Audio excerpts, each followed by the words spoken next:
What's up, mermaids? Welcome back to our channel. And for today's video, another Vlogmas 2018. Isa ito sa most requested sa ating mermaid channel. And it's all about stretch marks, guys. Dahil alam naman natin na talagang common problem to ng mga babae, guys. Dahil kahit saang parte ng ating katawan, pwede siyang tumubo. And parang nakakailang or minsan nakaka-conscious kapag nakikita yung stretch marks. Lalo na yung sa mga part ng ating katawan na exposed.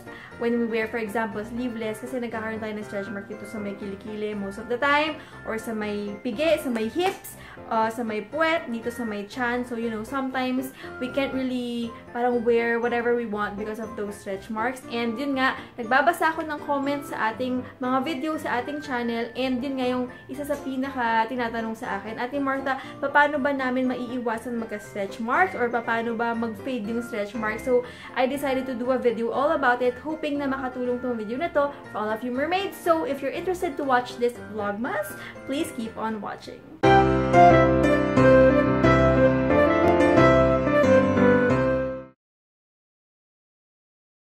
Of course, guys, kailangan nating malaman unang-una ano nga ba ang nagiging cause ng stretch marks, 'di ba? Para at least may idea naman tayo kung saan ba natin nakuha yung mga stretch marks na yan. So, number one is pregnancy, guys. Kapag nabubuntis tayo, of course, lalaki yung ating tiyan and minsan hindi makahabol yung ating skin sa pag-expand. So, parang nabibigla siya, nagkaroon ng tugging, parang nahihigit siyang ganyan. So, nagkakaroon siya ng punit or tear and that's the stretch marks that you get when you get pregnant. So, parang claw-like, di ba siya? Parang kala mo kinamot, di ba ganyan ang itsura ng stretch mark? So, yan, number one cause yan. Number two naman, if you rapidly lose or gain weight. So, for example, you're thin before at tapos biglang tumaba ka. So, nabigla yung skin mo parang sa pagbubuntis din. Na-stretch siya, hindi siya maka-adjust sa biglaang pag-stretch ng iyong katawan. So, nagkaroon ng tugging, merong napunit na part ng skin mo, hindi siya ganun ka-elastic. So, that's the cause of stretch marks. Ganun din naman kapag mataba ka before, tapos biglang pumayat ka. So, yung part ng skin mo na stretch dahil medyo malaki ka before, tapos biglang pumayat ka, parang yung binitawan mong rubber band, parang ganyan. So, usually, ang stretch marks kapag medyo galing sa pag-lose ng weight biglaan, medyo alam mo parang curly siya na parang may excess skin, tapos parang kamot-like. So, ganun yung itsura ng stretch marks na kapag cause ng parang biglang pumayat. Usually, kapag din actually, yung mga stretch marks na nakikita ko, coming from pregnancy, parang ganun din siya, guys. Parang meron siyang excess skin, and then parang claw-like stretch marks. Third cause is puberty. Hindi dahil nagdalaga ka lang or nagbinata ka, magkaka-stretch marks ka, guys. It actually depends on how your skin adapts, actually, guys, on the changes that your body experiences. Diba kapag, lalo na pag mga babae, puberty means nag-expand lahat, nagkakaroon ng shape ang ating katawan. Meron sa hips, lumalaki ang hips, 'di ba? Lumalaki ang boobs, medyo nagkakaroon tayo ng laman, 'di ba? Parang nagiging voluptuous ang ating body. So, sometimes like sa so, katulad din sa first two reasons, kapag yung katawan, nagdadalagang babae, hindi maka-adjust, maka-adapt yung skin, sa changes na nangyayari sa ating katawan, nagkakaroon tayo ng stretch marks.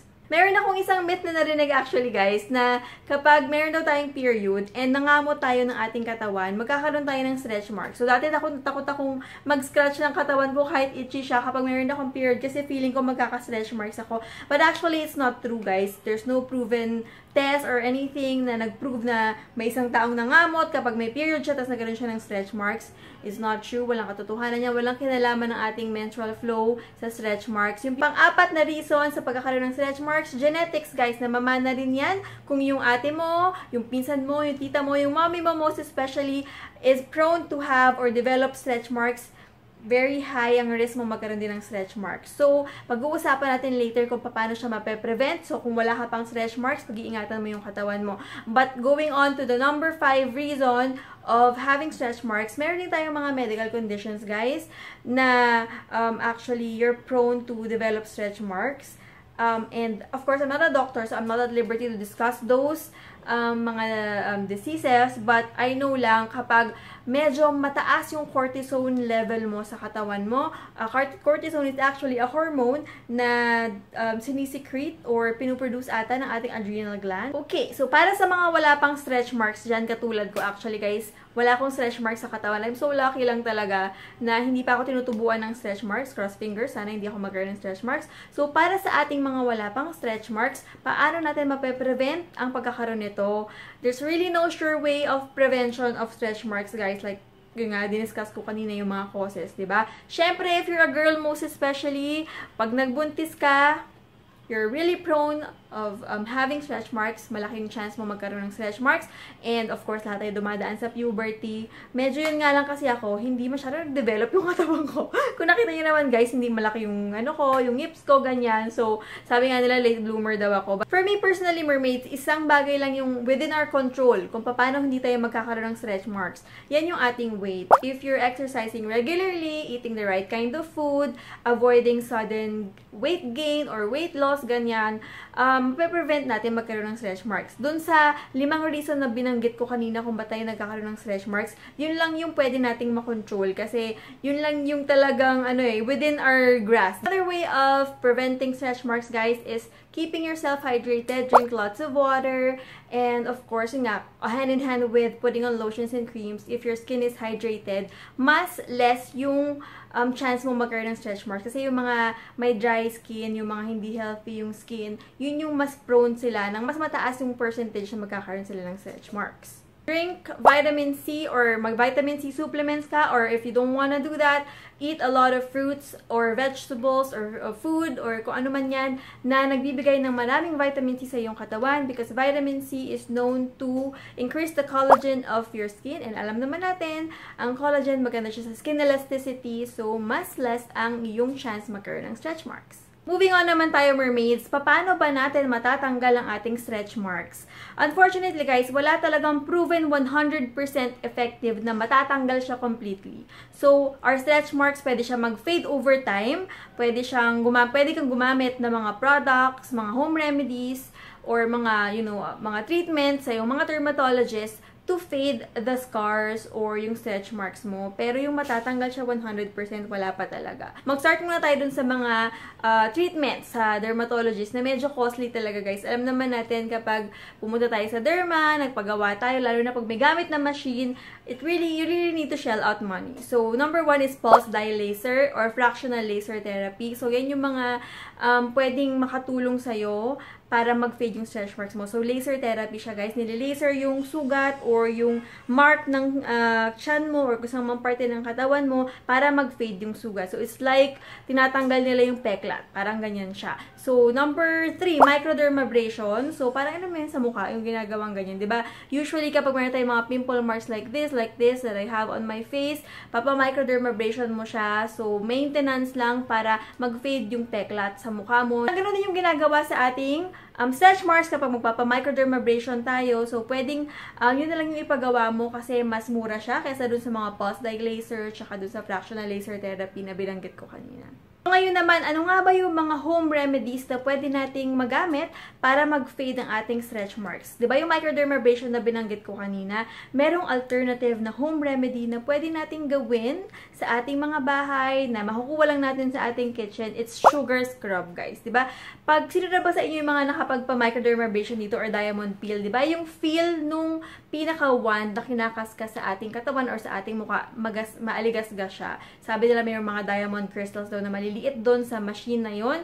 But we can, if you don't have budget for that, you can use sugar or salt as an alternative. Pero sugar mas maganda, guys. So, what do? You just get some sugar, brown sugar or white sugar, it doesn't really matter. But as long as yung texture niya yung medyo magaspang, pwede kang maggawa niyan by itself. Just put water and then scrub it on the area na meron kang stretch mark. So, do it like probably 2 to 3 times a week. Scrub mo lang siya ganyan. Exfoliate it really well. So, that will help you fade the scars of your stretch marks. Tagain mo lang yan, guys, and surely mag-fade yung stretch marks mo over time. Pero hindi siya completely mawawala, guys. Re-remind ko lang kayo kasi baka balikan nyo ako, Ate Martha, ginawa ko to pero hindi nawala. So, like what I said, it will just fade. Another mixture that I can suggest, since mahilig ako sa mga essential oils, ginagawa ko to sa aking katawan kahit wala akong stretch marks dahil meron akong mga peklat-peklat sa legs na nakukuha ko pa nag-shave or pag kumakamot ako pag makate. So, ginagawa ko 1 cup of sugar, tapos nagmi-mix ako ng jojoba, sweet almond oil or grapeseed oil na ginagamit ko rin sa aking mga EO rollers or essential oil rollers. So, mimixan ko siya ng oil na yan. Kasi yung mga jojoba oil, coconut oil, grapeseed oil, sweet almond oil, maganda siya sa ating skin. Nakaka-hydrate siya, nakaka-increase siya ng elasticity ng ating skin. So, magandang combination din yan. And if you want to whiten your skin, pwede mo ring dagdagan ng konting lemon. So, zest of lemon on that mixture. Tapos, mix mo lang siya as a paste and then exfoliate the part where you have stretch marks, or pwede din siya sa buong katawan actually. Pwede sa kilikili, pwede sa tuhod, pwede sa siko, ganyan. So, concentrate ka lang dun sa part na may stretch marks para mas ma-exfoliate mo well yung area na yon. Second home remedy naman guys, kung yung stretch marks mo medyo namumula, nagba-brownish or nangingitim yung mga ganyung klaseng stretch marks. Kasi diba, iba-iba itsura ng stretch marks. Merong white lang na parang kamot, merong yun nga, mga nangingitim, namumula, ganyan. You can use coconut oil actually guys, if you want your stretch marks to fade. Yung mga nangingitim na stretch mark or namumulang stretch marks. Because coconut oil is actually known to heal wounds faster. So, it has a property like that. So, virgin coconut oil, pahid mo lang dun sa stretch marks mo na nangingitim or namumula. Every night, tsagain mo lang siya guys. And it will help you fade those parang darkening of your stretch marks. Ito namang susunod na remedy guys, cocoa butter. Naririnig ko to sa mga tita ko before na mayroong mga stretch marks na effective daw makawala ng stretch marks. Pero hindi siya nakakawala ng stretch marks guys. But it will help you a lot, especially if yung stretch marks nyo, yung wrinkly stretch marks, like yung nagkaroon na excess skin. Kasi yung cocoa butter, mayroon siyang ability to smoothen wrinkled or damaged skin. So, you can use cocoa butter, smooth it on your skin na mayroong stretch marks, once a day before you sleep or before you go out. If you want, twice a day, pwede din. Before you go out, and after you wash up at night, pwede mo rin siyang ilagay para mas effective siya. So, tiyagaan lang din siya guys. Actually, yung mga home remedies talaga kahit saan, sa pagpapuputi, pag wala ng mga acne scars, ganyan, papaputi ng singit, papaputi ng kilikili, talagang tiyagaan lang yung paggawa niyan guys. Kasi hindi siya mawawala ng isang pahiran, pangalawang pahiran. Talagang you need to be consistent in putting in the products in your body if you really want it to work. Actually guys, merong mga creams available in the market na pwede nyong ipahid sa inyong mga stretch marks. Pero I really want you to consult a dermatologist first and ask them the right cream that you can use for your skin type. Kasi baka mamaya bumili ka, tapos hindi pala hiyang sa'yo, mas lalo mag-worsen yung stretch marks mo, magkaroon ng irritation, mas mamula, mas mangitim, ganyan guys. So, kung concerned talaga kayo sa stretch marks ng inyong katawan, siguro pwede mag-ipon kayo. Or ngayong Pasko, yung mga napamaskuhan nyo, ipunin nyo, punta kayo sa dermatologist, and then ask them for some advice, the best possible way to fade your stretch marks or para mawala kahit papaano yung mangingitim ng yung stretch marks. That concludes our video for today guys. Sana nag-enjoy kayo sa ating vlogmas for today at sana kahit papaano nakatulong ako sa ating mga mermaids dyan na problema ang stretch mark. And as always my mermaids, thank you so much for watching our video for today. Thank you for staying with me all throughout our vlogmas for today. I love you all and God bless. Bye.